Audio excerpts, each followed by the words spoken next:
안녕하십니까. 예민수의 경제 토크 시작합니다. 8월에 정말 극심한 변동성을 오가고 있는 상황인데요. 시장 대응 어떻게 해야 될지 오늘 KR 리서치 김대준 대표님과 전략 세우겠습니다. 어서 오십시오. 안녕하십니까. 8월에 참 이런 해도 처음 봤어요. 정말 그죠? 한 2주 만에 변동성이 위아래 10%씩 나오는 지수적 관점에서. 그러니까요. 도대체 무슨 일이 있었던가 싶을 정도로 그죠? 이 쓰나미가 한번 지나가고 다행스러운 거는 상당히 정상화가 지금 된 흐름들인데 네. 그죠? 그럼 아무것도 아니었단 말인가? 그죠? 참 고민이 됩니다. 그죠? 약간 복기를 해보면 제가 시장을 네네. 어제 네. 이제 종목들을 쭉 한번 서치하면서 지수로는 어느 정도 정상화 됐어요. 네네. 2700 근처 왔기 때문에. 그럼 종목들 흐름들을 판단했을 때 이게 이전 수준으로 회귀를 했느냐를 한번 쭉 서치를 한번 해봤거든요. 시총상위 10개 종목을 판단해 보게 되면 네. 뭐 대부분 어느 정도 도달했습니다. 안 도달 못한 종목이 몇 종목이 있어요. 뭐 금융주는 그 이상 네. 흐름이 진행됐고요. 도달 못한 종목이 포스코홀딩스라든가 네이버 같은 경우에도 도달 못했고요. 그리고 나머지 8개 종목들은 그 수준까지 그 이상의 흐름이거든요. 그러면 바꿔 말해서 무슨 얘기냐? 시총 10개 종목들은 뭐 하락했다 제자리 걸음의 흐름이 왔고 시총 10개 이후의 종목들이 있지 않습니까?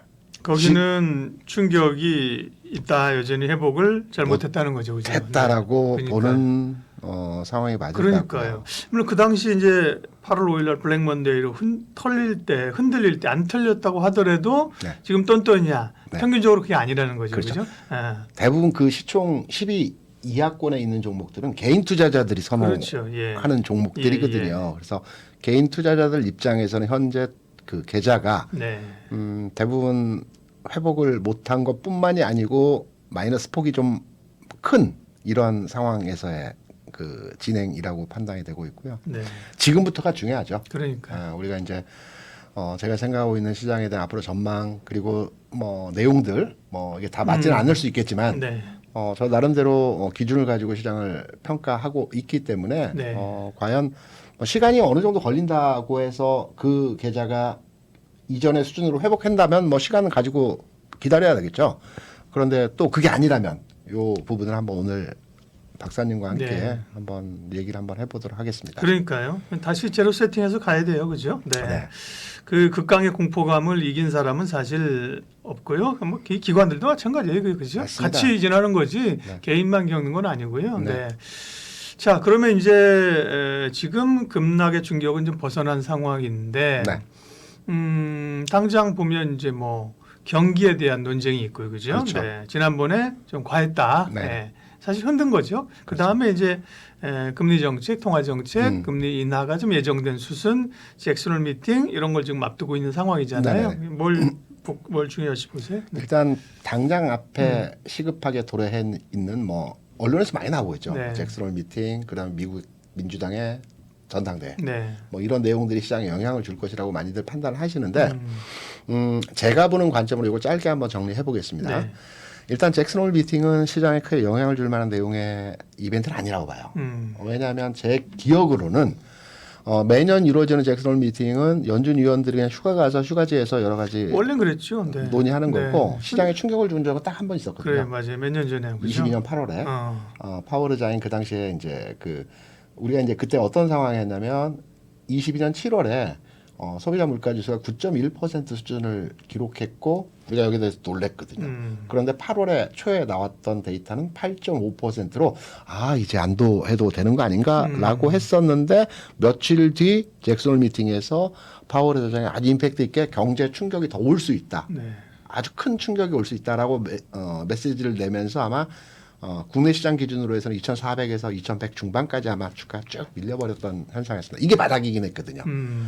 그런 충격 외에는 특별하게 의미 있는 내용에서의 발언들은 제 기억으로는 없습니다. 그렇긴 해요. 네. 네네. 그냥 뭐 휴가지에서 여러 가지 네. 원론적인 얘기를 네. 하고 뭐 이렇게 지나갔는데 그래도 이제 지금 회의가 오고 FOMC가 마침 정책 변경을 할 타이밍이잖아요. 그렇죠. 지금은 그죠? 그러니까 주시를 좀 하고 있는 거죠. 그냥 간과하진 못하는 거죠. 예.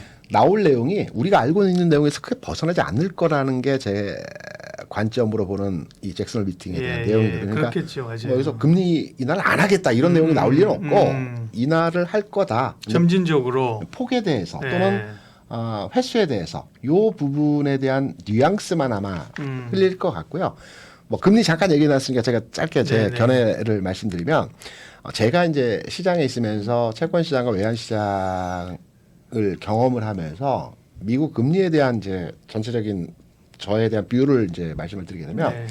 올해는 시장에서 이제 미국 시장에서 이미 0.75% 수준에서의 금리를 할 것을 시장에서는 현재 가격이 형성되고 있어요. 그러니까 미 10년 국제 수익률 자체에서 지금 상황이 3.8, 3.9 요 왔다 갔다 하거든요. 네, 네. 통상 제가 아는 기준으로는 기준금리와 10년 국제 수익률은 스프레드가 한 하락기에는 1% 정도 차이가 납니다. 네. 그러면 5.5에서 1%를 차감하면 4.5%가 되지 않습니까? 근데 시장의 가격은 3.8이에요. 그럼 네. 올해 0.75를 하겠다라는 얘기거든요.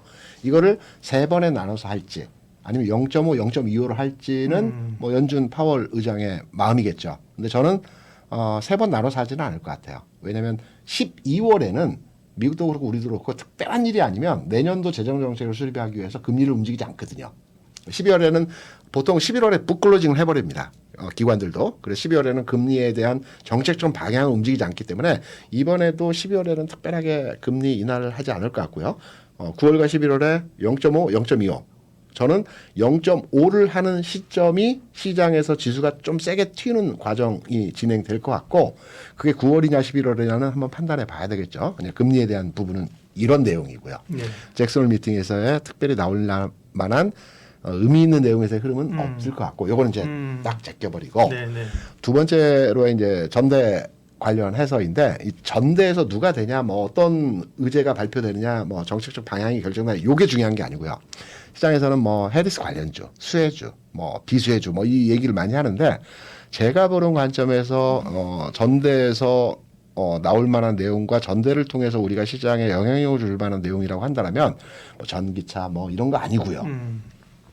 기존에 바이든 대통령과 트럼프 후보의 대외 정책에 대한 변화가 그러니까 해리스 후보의 대외 정책이 이들과는 다른 입장에서 취한 형태가 될 가능성이 높다라고 봅니다. 어떤 내용이냐면 대중국 정책이죠.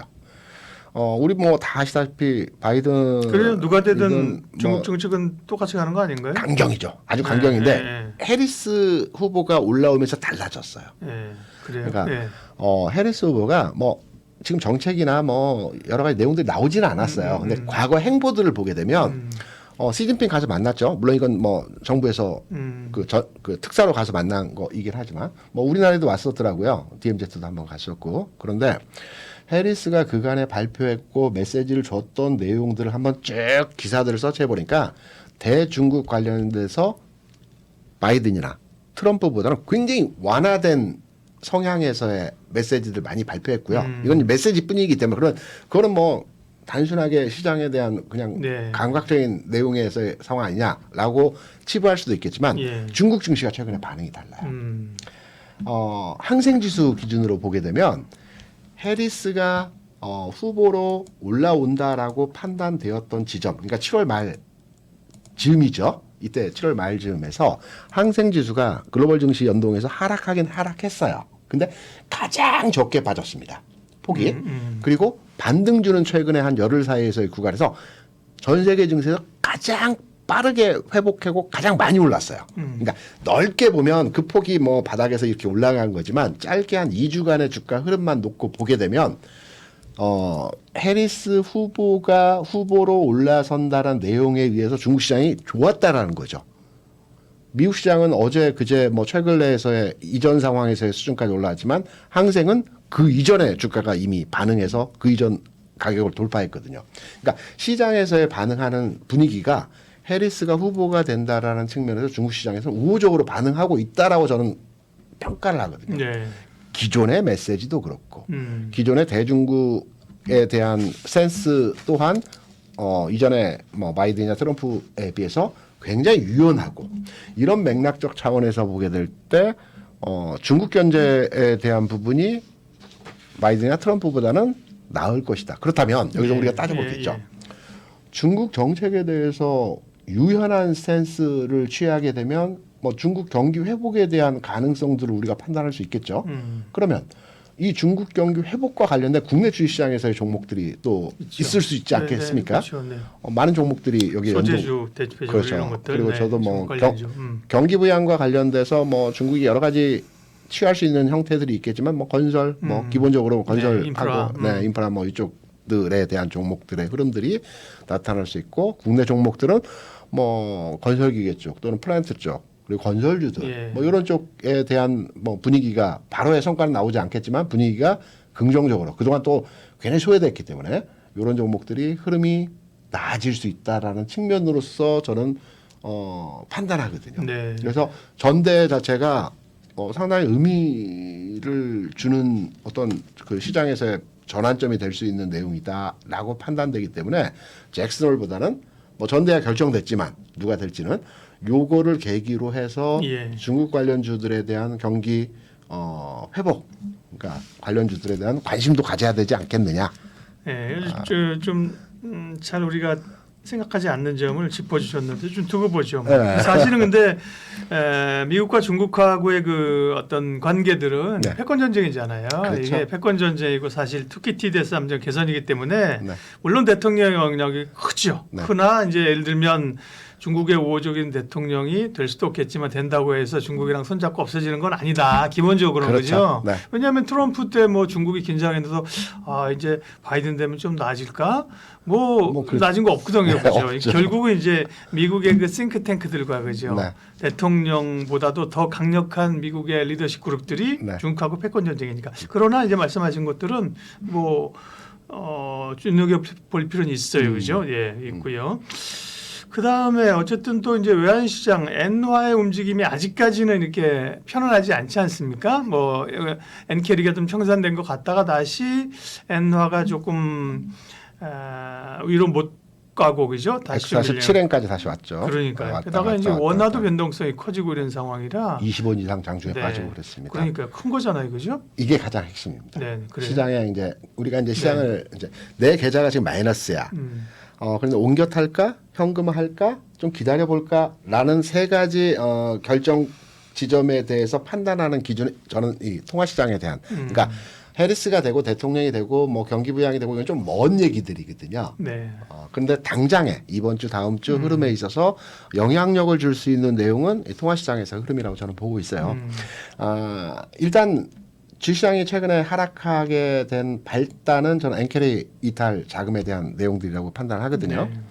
과거에도 뭐 2008년도에도 한번 있고 15년 즈음에도 한번 이탈되는 과정이 있었고 이번에 저는 이제 세 번째라고 생각을 하고 이탈되는 과정이 뭐 단기에 하루 이틀 빠져나가고 끝나고 이게 아니라 한 1년여에 걸쳐서 쭉 빠져나가는 형태의 진행이 되거든요. 네. 지금 이쪽에 들어간 돈이 20조 달러라고 합니다. 미국 재무부에서 발행한 채권 규모가 24조 달러거든요. 그러니까 엄청난 돈이 현재 들어가 있습니다. 이쪽에. 그러니까 조금씩 계속 시장 충격을 완화시키면서 첫 번째는 충격이 있었지만 두 번째, 세 번째는 이제 완화시키면서 빠져나가겠죠. 과거에도 그랬어요. 한 번 충격이 셌고요.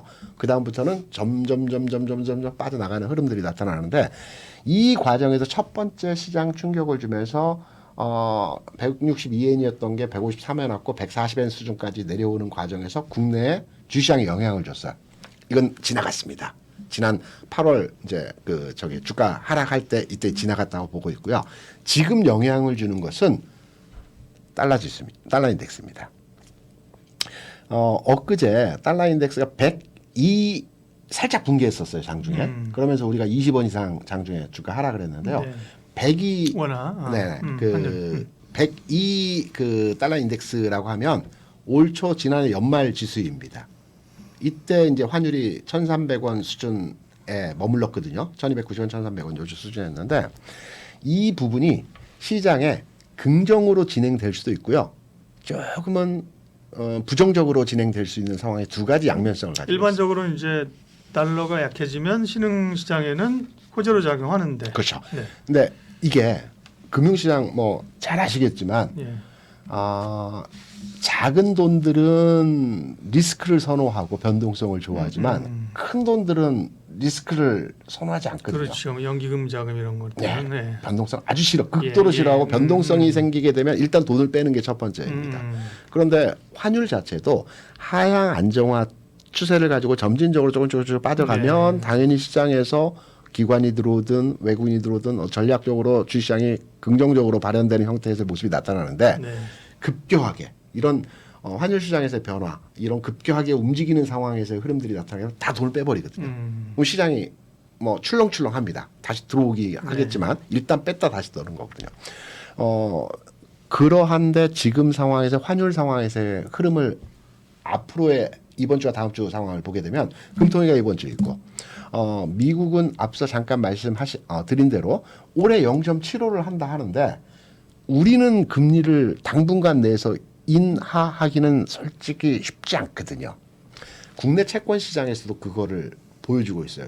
현재 그 3년망이 국고채가 2.9 정도 하고 있거든요. 미국은 금리가 내려가고 있는데 한국의 3년 채권은 올라가고 그러니까 크게 올라가지는 않았어요. 2.85에서 2.9니까 뭐 그 근처에서 조금 올라왔는데 미국과는 반대로 지금 채권 시장에서 움직임이 진행되고 있거든요. 이건 뭐냐면 국내 시장 상황이나 전체적인 분위기는 지금 현재 단기간 내에 금리를 만질 수 없다라는 겁니다. 이거는 뭐 부동산 시장, 그다음에 가계부채, 뭐 등등등 국내 여건들을 판단해서 국내에서는 금리를 즉시 미국이 내리고 나서 우린 바로 뭐 9월, 10월에 내릴 수 있다라는 이런 환경이 아니기 때문에 이 금리 차에 대한 환율 변화가 지금 나타났기 때문에 기관 외국인이 적극적으로 시장에 들어오지 않는 상태라고 저는 보고 있거든요. 그래서 당분간의 영역에서는 결론에서 말씀드리면 네네. 정리 한번 할게요. 그래서 그 변수들을 봤는데 그래서 시장은 이제 어떻게 가요? 총합해서 보게 되면 당분간의 시장은 조정의 가능성이 높은데 이 조정의 폭은 뭐 이전과 같이 뭐 크게 급락하는 이런 조정이 아니고 흘러내리는 과정에서의 시장 조정 형태가 나타날 거고 대형주는 당분간 그러니까 당분간이라면 뭐 2, 3주 뭐 또는 한 달 정도 시장에서의 흐름일 것 같습니다. 움직이지 못할 것 같아요. 그리고 중소형주, 테마주, 이슈를 가진 종목들 이러한 형태의 종목들이 계속해서 장중에 선별적으로 움직이는 개별 종목 장세 시장 흐름이 당분간의 영역에서 진행될 수 있을 것 같고 앞서 말씀드린 뭐 두세 가지 내용에 덧붙여서 하나 더 추가로 말씀드리게 되면 거래대금입니다. 맞아요. 네. 그 거래대금이 지금 자료를 제가 한번 만들어봤습니다. 이거 보시면서 보시면 거래대금 자체가 지난 7월에 거래대금이 평균 한 12조 정도 거래대금이 유지가 됐어요. 그리고 급락하는 과정에서 일시적으로 늘어났다가 최근에 거래대금 규모를 보게 되면 뭐 10조가 안 됩니다. 그러면 코스피 기준으로 해서 말씀드린 겁니다. 그렇다고 한다면 거래대금 자체가 이전의 수준 대비해서 거래대금이 늘지 않는다면 이 소화를 못 하거든요. 시장은 논리적입니다. 그래서 지수적 관점에서의 시장 상황은 앞으로 쉽지 않을 것 같다. 네. 시간이 필요하다. 어떤 계기가 이벤트가 변곡점이 필요하다라고 판단되기 때문에 당분간은 저는 투자 전략이라고 할까요?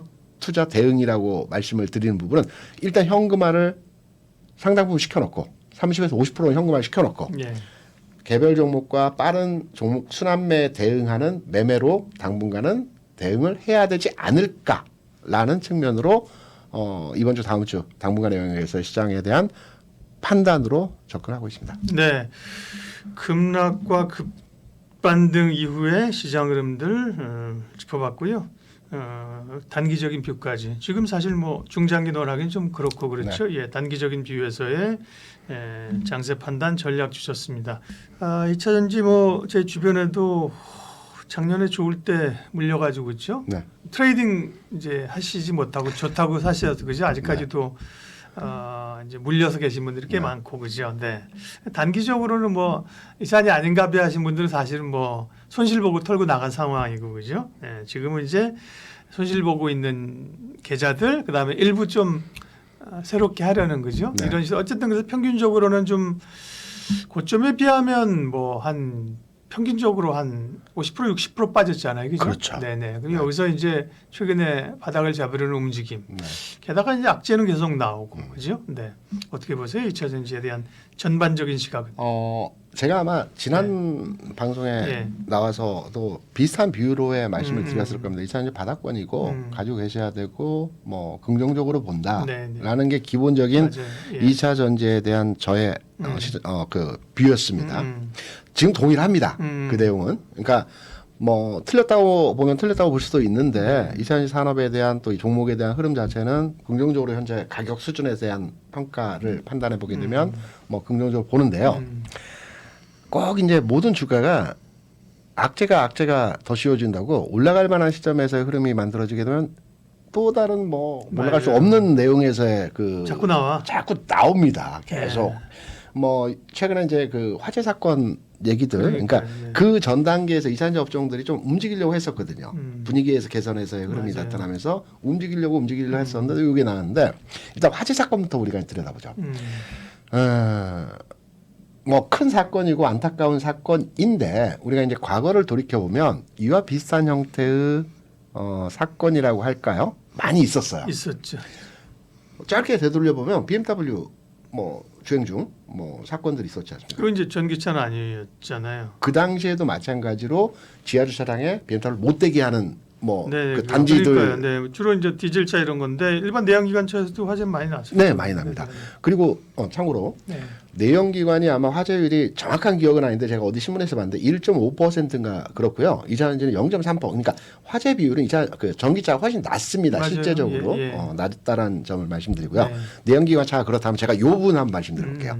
시간을 조금 몇 년 전으로 가서 노트 7이 나왔을 때 폭발 사고 혹시 기억하십니까? 그렇죠. 네. 그게 뭐 17년 스마트폰 얘기하는 네, 건데, 네. 뭐몇 년인지 정확히 모르겠지만 네. 정확히 기내에서 이렇게 막 문제 생기고 그랬잖아요. 그거 말고. 최초의 사건이 발단된 거는 뭐냐면 가정에서 나온 지 얼마 안 됐는데 그 이게 폭발하고 발화돼서 이불에 붙어가지고 집이 전소가 돼 버렸습니다.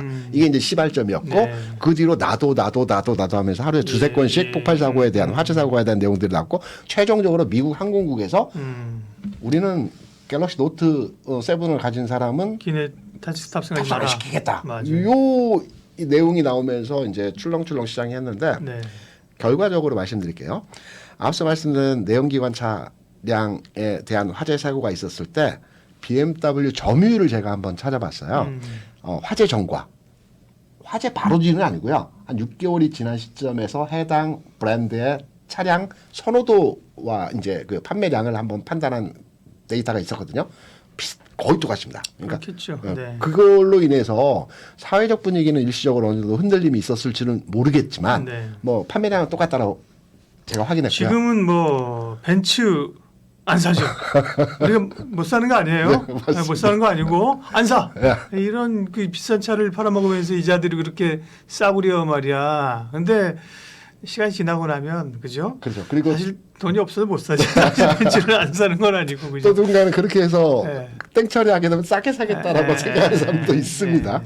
그리고 두 번째 노트 7 이제 네, 사건이 네, 발생을 네. 했을 때 뭐 노트 7은 뭐 회수하고 뭐 리콜하고 하면서 판매량 자체는 저조했어요. 근데 삼성전자의 주가지 않습니까? 해당 회사의 주가가 어떻게 됐는지를 판단해 보게 되면 네.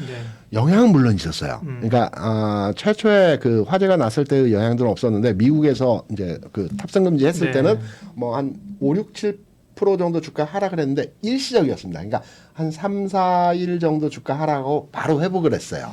그런 맥락에서 본다라면 네, 네. 이번 화재 사고 관련해서 뭐 전기차, 2차 전지 전반의 산업에 대한 영향력 뭐 일시적으로 사람들에게 네. 불안감을 그러니까. 조성할 수는 있겠지만 이 전체 흐름에 대한 영향력은 크지 않을 것이다. 네, 다행스러운 얘기고요. 네. 그렇게 이제 정리를 하고요. 오케이, 예. 그래서 그 부분을 너무 이제 네, 네. 그 공포스러운 내용으로 판단할 필요는 없다라고 보고 있고 두 번째.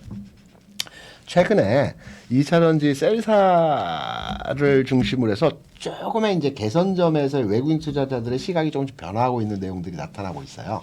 뭐냐면 기존까지는 외국인 투자자들이 2차 전지 셀사에 대해서 매도 일변도 정책이었거든요. 네. 그러니까 대표적인 셀사는 뭐 두 개사라고 이제 판단해서 LG에너솔루션과 삼성 SDI의 외국인 투자 지분율을 보게 되면 LG에너솔루션은 지분율 변화가 크게 없어요. 왜냐하면 기존에도 LG화학 지분율이 높았고 LG에너솔루션에 대한 지분 자체는 5% 내외였기 때문에 지분율 변화는 크게 없었습니다. 지난해 5%, 올해 4.5% 정도 되고요. 그러니까 중요한 건 삼성 SDI에 대한 전망치와 전략 그 내용의 외국인 지분율입니다. 삼성 SDI는 지분율 변화가 꽤 컸습니다. 지난해 이차전지 산업이 좋았을 때는 대략 한 49, 50 정도 되는 외국인 투자자 지분율이 형성이 됐었는데 최근에 36%까지 감소를 했거든요. 보유한도 지분율이. 그런데 최근에 매도는 일부 나오고 있는데 지난 7월, 5월 이렇게 주가 하락할 때 외국인이 공격적으로 연일 대량의 수량을 팔았던 것에 비하면 최근에 매도 규모는 한 자릿수. 그러니까 그 1만 주 요런 네.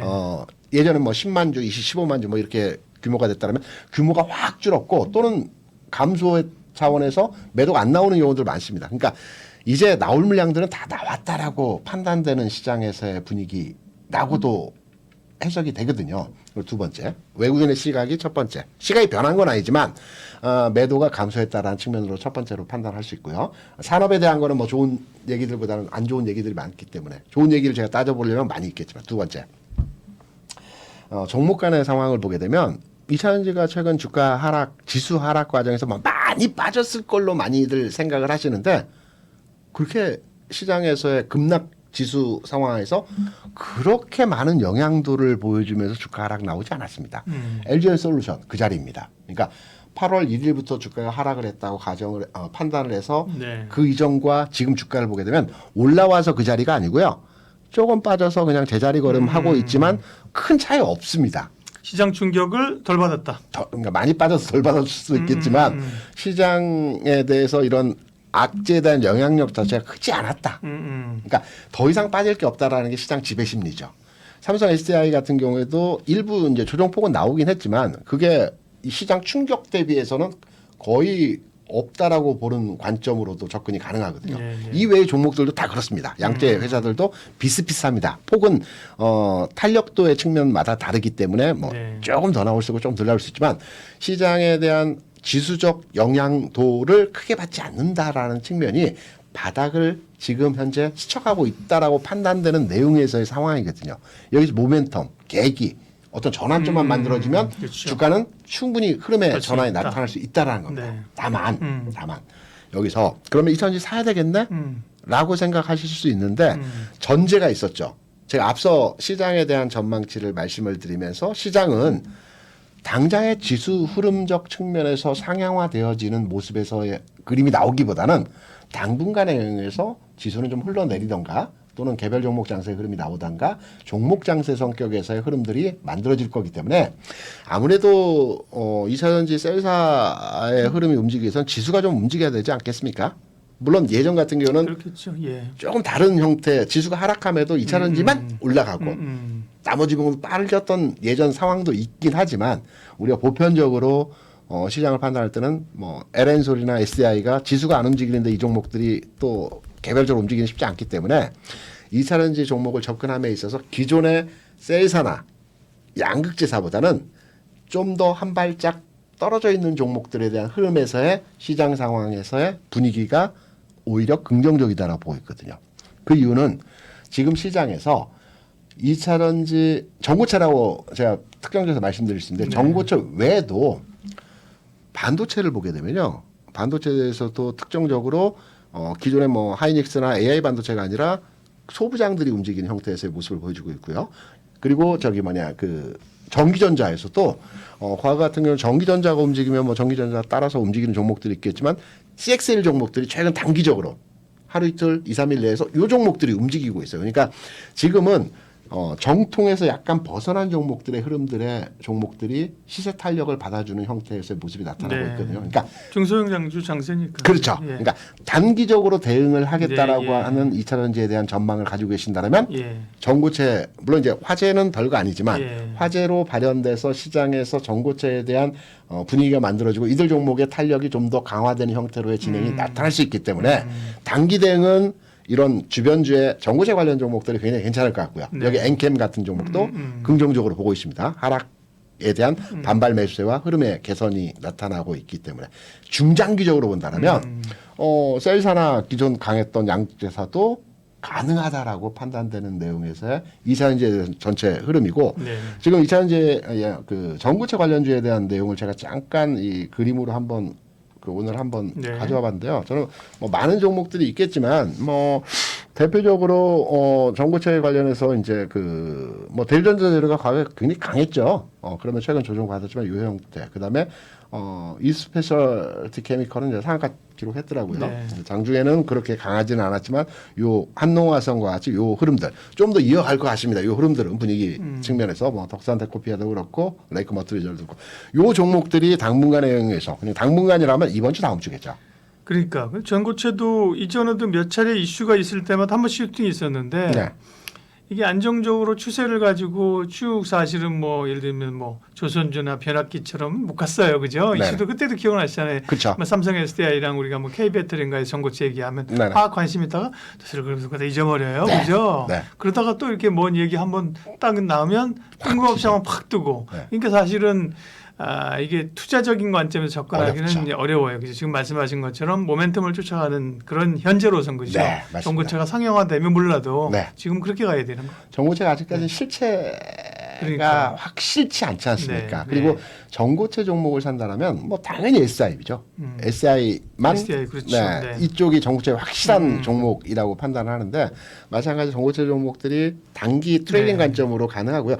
그래도 그 중에서 압축하고 한 종목을 뽑아낸다라면 이수 스페셜티 케미칼이 그나마 시장 내에서 왜냐하면 요 그룹이 있거든요. 이수와 그룹. 그렇죠. 전고체의 대장주죠. 뭐 HBM 하면 하이닉스가 앞단에 쓰는 것처럼 네. 그죠? 이제 물론 그 위에 삼성 SDI가 있긴 합니다만 네. 소재적으로는 이수 스페셜티 케미칼 이름도 어려워. 어렵습니다. 이수 스페셜티 케미칼이 네. 제일 앞단에 있죠, 그죠? 그리고 이제 이 종목은 이제 이 종목에 가면 또 이수학도 가고 이수 맞아요. 네, 그룹 네, 내에서의 네, 종목들이 동반되기 때문에 네. 우리가 에코 프로가 할 때 에코 프로 BM도 가고 맞아요. 뭐도 가고 뭐도 이래야 좀 더 강하게 가지 않습니까? 네. 동행 종목이 있어요. 그래서 해당 종목에서 좀 더 압축해 본다라면 요런 흐름에서의 종목이 긍정적으로 보고 있다. 네. 단 앞서 말씀해 주신 대로 이 종목에 대한 아직 맞아요. 실체나 성과나 뭐 내용이 아직까지는 드러난 게 네. 특별하게 없기 때문에 지금부터 장기 투자해야 된다, 분할 매수해야 된다 이러면 안 되고요. 이런 관점은 아니죠. 네. 그러니까 트레이딩 해야 돼요. 네, 치고 빠지고 치고 빠지고 네. 좀 더 갈 수 있다라는 측면으로 이산지 업종에 대한 내용들을 이해하고 있습니다. 네.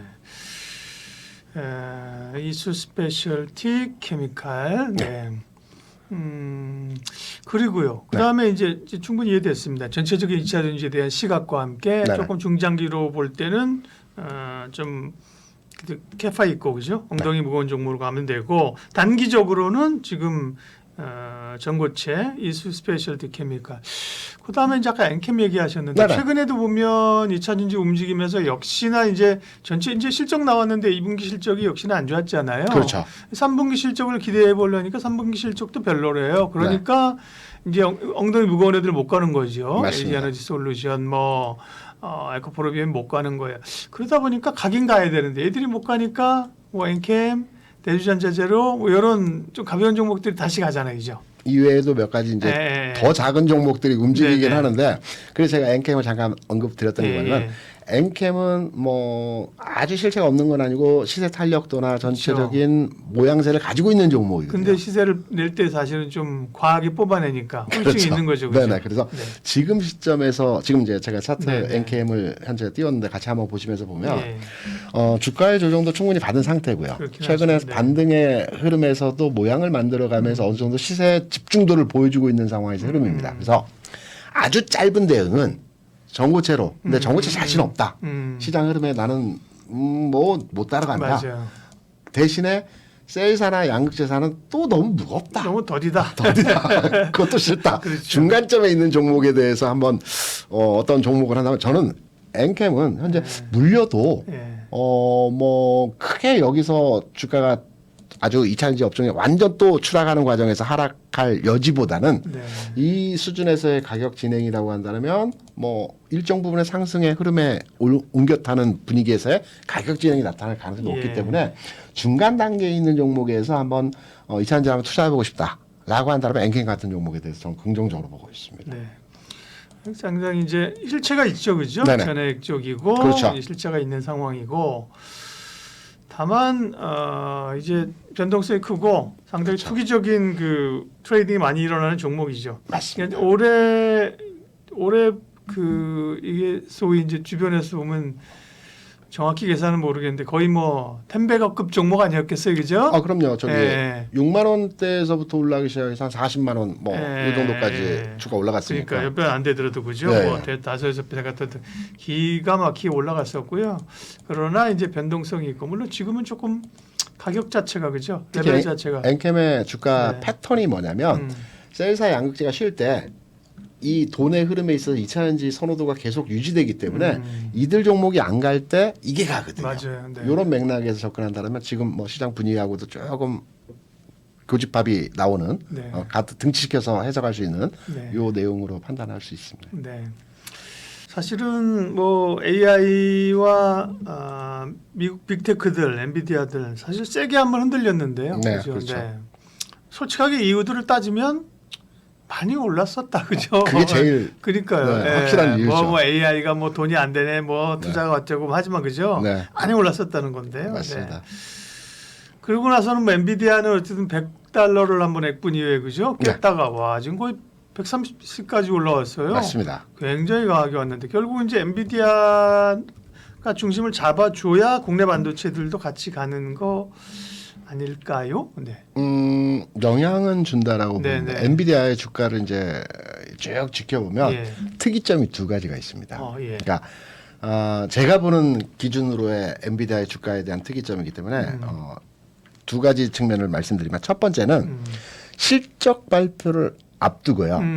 한 달 전부터 주가가 움직입니다. 그리고 움직인다는 게 올라요? 오릅니다. 네. 그리고 실적 발표 일주일을 앞두고 주가 조정을 받습니다. 그리고 실적 발표가 긍정적으로 나오게 되면 갭 상승을 주면서 거기서부터 또 추세를 만들고 쭉쭉쭉 올라가는 이 형태에서의 가격이 나타난다는 첫 번째 이제 네. 제가 보는 관점으로 엔비디아 주가 흐름이고요. 두 번째는 어떤 내용이냐면 테슬라도 그러했는데요. 그리고 에코프로도 그러했지만 주가가 저는 이제 엔비디아에 대해서는 일단 접근이 그렇게 긍정적이지가 않습니다. 그러니까 그 부분은 이제 이해하시고 들으시면 되는데 네. 우리가 이제 수렴화한다고 하죠. 그러니까 고점이 낮아지고 계속적으로 한 점에 수렴화하는 과정에서의 주가 상황이 만들어지고 있다라는 점으로 엔비디아에 대해서 우리가 이제 판단을 하시면 될 것 같은데 엔비디아의 주가가 최근에 고점을 완전하게 찍었던 게 140불이었고요. 그리고 쭉 밀려서 110불까지 내려왔고요. 그리고 135불까지 재반등을 줬고요. 그다음에 100불 깨는 하락이 나타났고요. 최근 130불까지 다시 올라왔습니다. 그러니까 무슨 말이냐면 지금 시점에서 130불 이상의 가격을 확 넘어가지 않으면 수렴화 과정처럼 이렇게 점진적으로 그죠? 이렇게 한 점에 딱 수렴화 과정을 거치고 여기서 예. 방향성이 나오겠죠. 테슬라가 22년도에 고점을 찍는 과정에서 이 형태에서의 모습이 나왔고 에코프로도 고점 140만 원 찍고 고점이 낮아지는 형태에서의 가격 진행이 나타난 이후에 100만 원 깨고 내려갔거든요. 그래서 이 과정에서의 흐름들이 현재 진행되고 있다라는 점을 판단하고 있고 엔비디아 주가가 국내 반도체 산업에 뭐 지대한 영향을 줬고 몇몇 종목에 대해서는 긍정적으로 풀이되는 과정으로 그 영향력을 발휘했지만 앞으로는 AI 반도체보다는 네. 반도체 경기에 대한 긍정적인 뷰로의 삼성전자, 하이닉스든 주가 전망에 대한 반응이 될 것 같습니다. 왜냐하면 그렇게 가야죠, 사실 그죠. 요 그러니까 제가 며칠 전에 뉴스를 봤는데요. 네. 반도체 이제 공정에 이제 웨이퍼가 들어가지 않습니까? 그렇죠. 예. 기본이죠. 근데 웨이퍼도 마찬가지지만 웨이퍼의 90% 이상 일본에 수입해 오거든요. 국내에는 SK 자회사가 하나 웨이퍼 만드는 회사가 있는데 그래요? 웨이브 국내에서 안 만들어요? 그 SK 자회사 비상장 자회사가 예, 일부 만들긴 하는데 예, 그게 5% 미만입니다. 시작 단계이고요. 90% 이상을 다 일본에 수입합니다. 그래요. 이게 다 돈 되는 사업인데 다 일본 거. 소부장도 마찬가지입니다. 소부장 내에서도 우리나라 국내 기업이 몇몇 분야에 대해서는 뭐 소부장 기업들이 이제 진행이 되지만 쇼킹하네. 웨이퍼 90%를 90% 이상입니다. 예. 반도체에서 돈 되는 건 다 소부장이거든요. 네. 다 일본 기업입니다.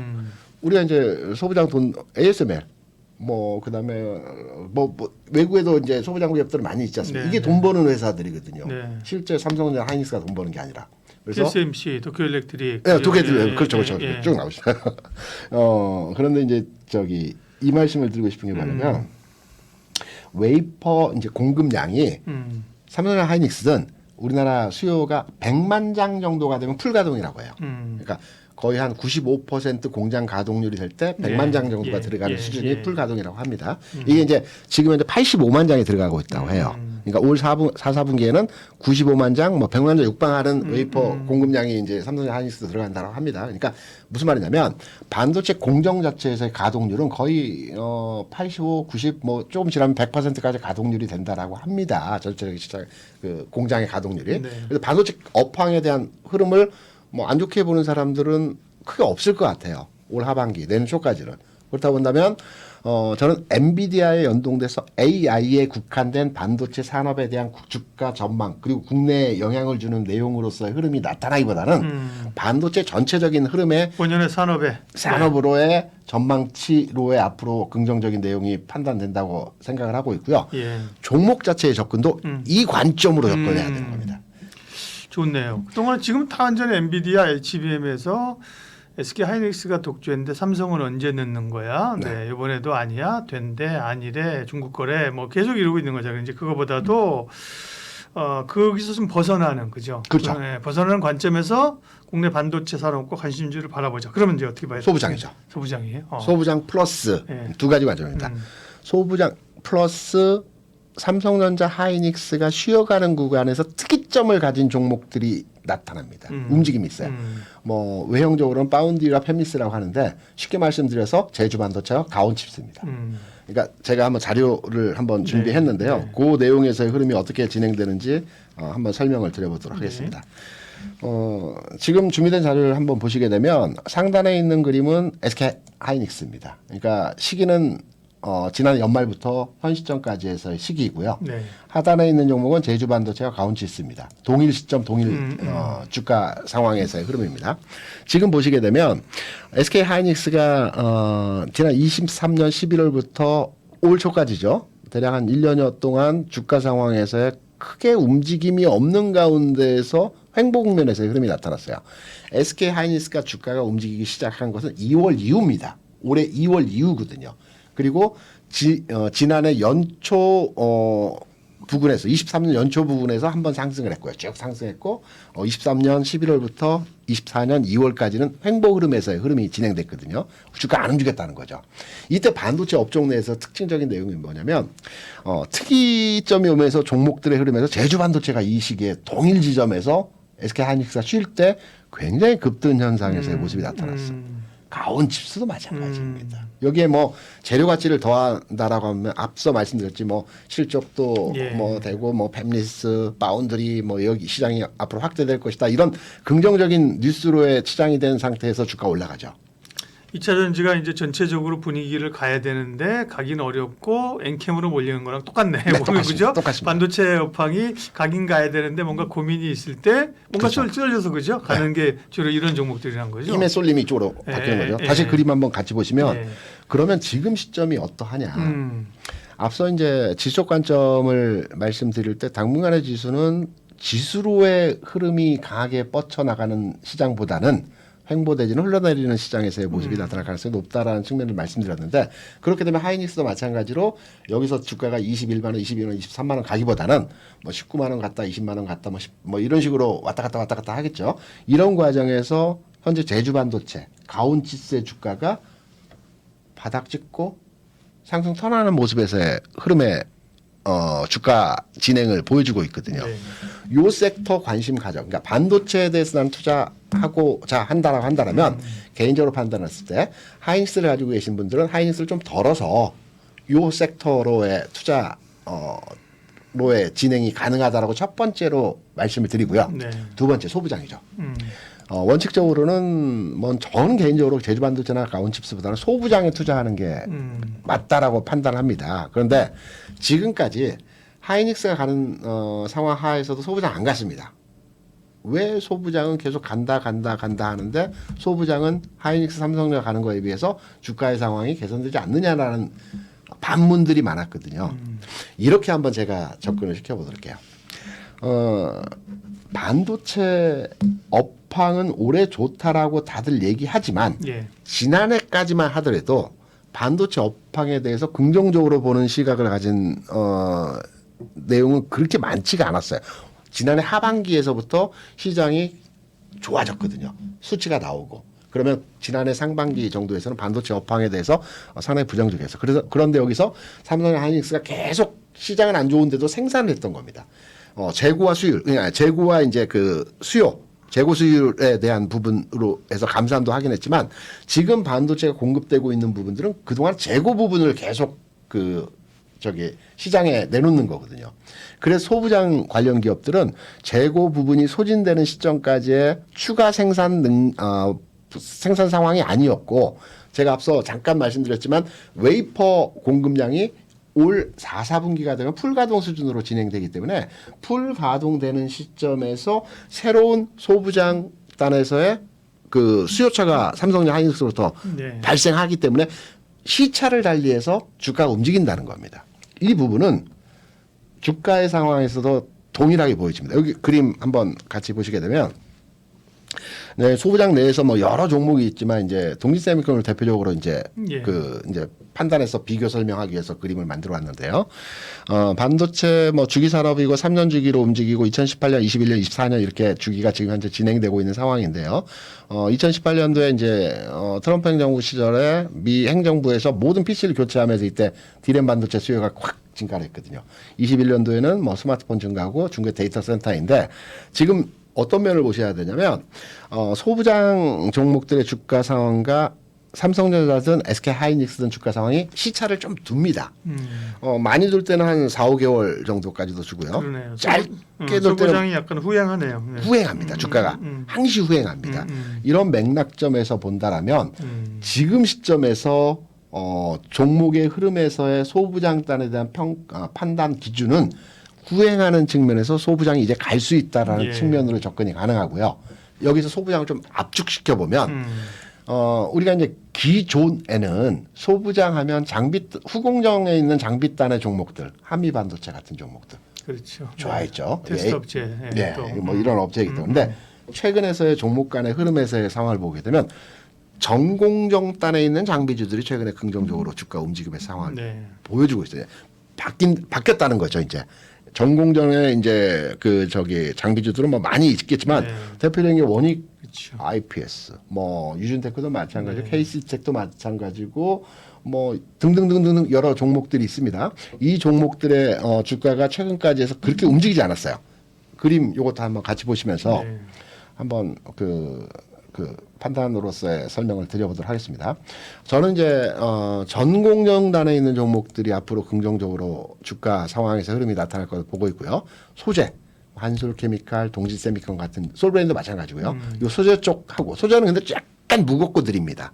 주가 패턴이 원래 그렇거든요. 그리고 나서 전공정단에서의 장비주들. 앞서 잠깐 말씀드린 원익 IPS를 비롯해서 몇몇의 전공단의 그 장비주들이 있습니다. 이 종목들의 주가 상황에서의 흐름들이 앞으로 시장에서 반도체 삼성 하이닉스가 좀 쉬어가는 구간에서 빠르게 가격 진행에서의 상승 흐름이 진행될 수 있기 때문에 나는 반도체에 대해 투자를 해보겠다. 네. 조금 탄력적이고 변동성을 이용을 해서 흐름에 있어서 나는 수익률 게임을 한번 노려보겠다라면 앞서 말씀드린 제주반도체나 가온칩스 같은 종목들이 쉬는 구간에서 굉장히 주가 탄력의 흐름들이 나타났기 때문에 가능성을 두고 한번 지켜보시기 바라고요. 예. 나는 반도체 종목에 대해서 시간차가 조금 걸려도 방향성을 가지고 흐름이 개선되는 진행 방향으로의 투자를 해보겠다. 소부장이고요. 소부장 내에서도 전공정에 있는 장비와 소재주에 대해서 관심을 가져야 되는 시점이 아닐까라고 판단되는 반도체 투자 네. 관점이라고 할까요? 제가 보는 반도체에 대한 판단으로의 시장 접근이라고 말씀드립니다. 반도체에 대한 시각, 엔비디아에 종속돼 있는 시각에서 네. 산업을 봐주는 흐름으로 해서 접근 전략 좋고요. 네. 마지막으로 그래도 반도체 얘기하면 삼성전자하고 하이닉스 얘기도 좀 해야죠. 삼성전자, 하이닉스는 쉴 것 같고요. 네, 쉬어요. 이 가격만 확인하시면 됩니다. 삼성전자는 75,000원, 하이닉스는 18만 원. 이게 이제 주가 조정 받게 되면 네. 일정 구간에서의 가격 진행이 나타날 거잖아요. 여기가 받쳐줘야 되는 구간입니다. 지금 고위로 올라와 있죠. 예. 예. 여기를 찍고 상승 턴할 때 따라가면 됩니다. 그러니까 지금 기다려야 되는 가격이고요. 삼성전자는 뭐 지금 한 7만 9천 원, 7만 9천 원. 네, 9천 원 정도 하고 한 하이닉스는 20만 원 20만 내외입니다. 그러니까 7만 5천 원과 18만 원. 요 가격 지점을 찍고 올라갈 때 투자 관점. 이게 아마 한 달 이상 조금 시간이 걸릴 것 같습니다. 시간이 좀 필요하다. 네. 예, KR 리서치 김대준 대표님과 반도체 전략 세웠습니다. 고맙습니다. 네.